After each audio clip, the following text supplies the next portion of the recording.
reflection, and change.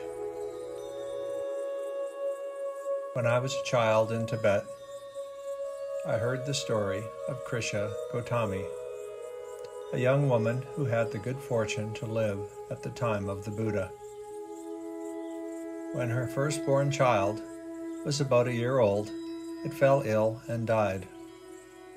Grief-stricken and clutching its little body, Krisha Gotami roamed the streets, begging anyone she met for a medicine that could restore her child to life.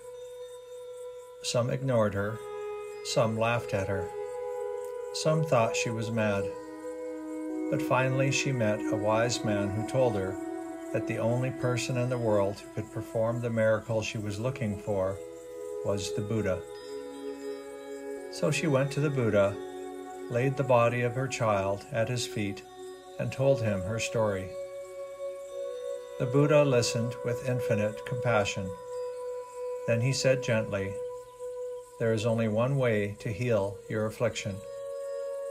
Go down to the city and bring me back a mustard seed from any house which there has never been a death."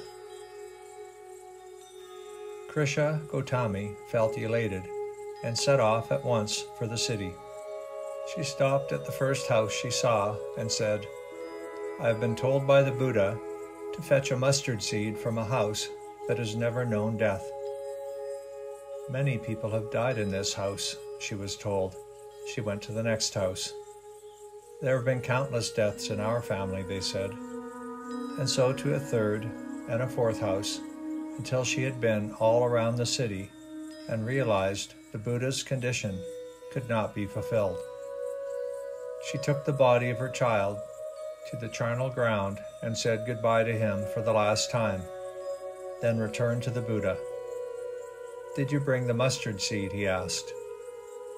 "No," she said. "I'm beginning to understand the lesson you are trying to teach me. Grief made me blind, and I thought that I had only suffered at the hands of death." "Why have you come back?" asked the Buddha. "To ask you to teach me the truth," she replied, "of what death is, and what might be behind and beyond death, and what in me, if anything, will not die." The Buddha began to teach her, "If you want to know the truth of life and death, you must reflect continually on this.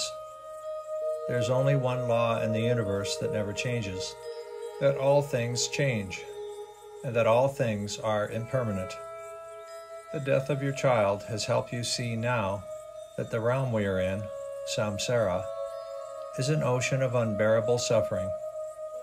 There is one way, and one way only, out of samsara's ceaseless round of birth and death, which is the path to liberation. Because pain has now made you ready to learn, and your heart is opening to the truth, I will show it to you." Krisha Gotami knelt at his feet and followed the Buddha for the rest of her life. Near the end of it, it is said, she attained enlightenment.